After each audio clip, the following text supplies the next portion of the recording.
The learning opportunity must be just insane, isn't it? Because it's no blueprint. Well, there is a blueprint, but I'm sure you didn't have access to NASA's blueprint for this. So being given the opportunity to deal with pressure, pun intended, Yeah. in that setting must have been phenomenal. I think in that setting I'd be remiss not to cover this in our current internet focused climate and question what the actual working culture was like at SpaceX, because obviously under ownership of Elon Musk, there's whether caricatured, whether fabricated or otherwise, there's a lot of narrative at the moment in terms of what working at Tesla, what working at SpaceX is like. And it seems that if you're not bought in, then you're gone. If you're not a part of the team and you're not willing to sort of jump through hoops, then Mm. you're gone, or you're not up to what the standard is expected to be. So is there truth in that, or is it a little bit more nuanced? So I'll kind of just come out the jump and sort of say SpaceX, and specifically working with Elon Musk at the helm as chief engineer at SpaceX, was the best opportunity as an engineer I could ever have asked for. There's zero regret and zero sort of hard feelings against the personalities that are present there, because I know that the media coverage is kind of a broad spectrum.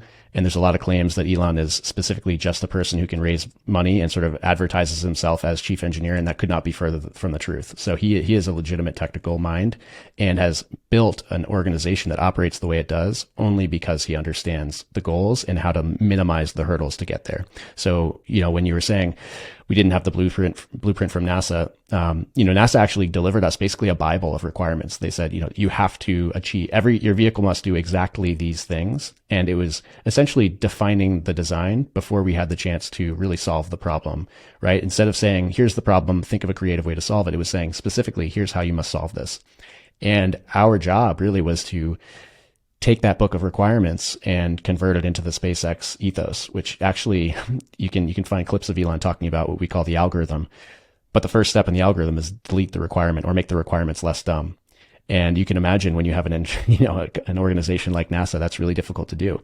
But it's an important philosophy, because to move at that pace and to invent new technologies like a rocket that can flip around and boost itself back through the atmosphere and land on a postage stamp, that playbook hasn't been written, and you have to really minimize the number of what we call mechanical miracles to get there. So what Elon does really exceptionally well is he advocates for that sort of risk taking, and he doubles down on it repeatedly. So no doubt he's not the one who's designing every piece of the puzzle. He's an exceptional recruiter, so he brings in people who can do that, and then he makes it easy for them to achieve it. So I will just say, now, that first part. Now, the second thing is that Elon kind of refers to people as vectors. So you have a pointing direction. A vector is like pointing in a certain direction. And what he does is he eliminates vectors that aren't pointing in the same direction. That's what he does. He doesn't try to turn you around and try to convert you back to the right direction. He just says, all right, you're not aligned, you're out.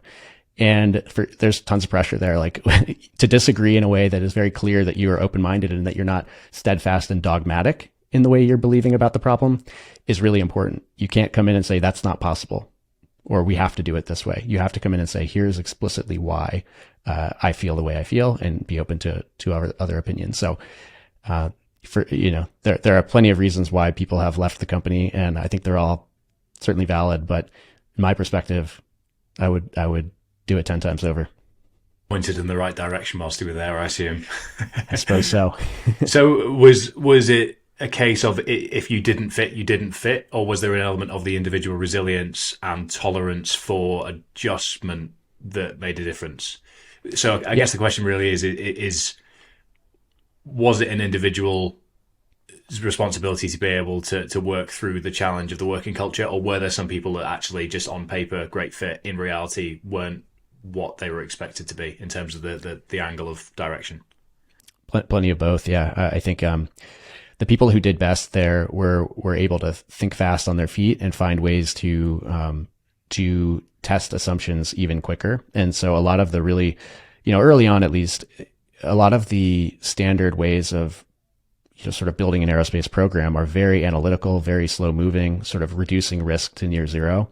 And the way SpaceX works is, if there's a concern that this component is going to explode, well, put it in a box and blow it up. See where it explodes. Don't spend all day in analysis paralysis at your computer trying to judge with the right mathematical equations what might happen. So it's build, test, iterate fast. And if you can't find that comfort level with moving quicker than might be comfortable, it's really a tough place to be. And so many times I felt that discomfort, and you just sort of you got to lean on the people around you and really take a team approach to it, get peers to look at your approach and gut check you and point you in the right direction if necessary. And there's plenty of that goes on, and people make mistakes. And for sure, SpaceX has done a lot of publicly visible failing.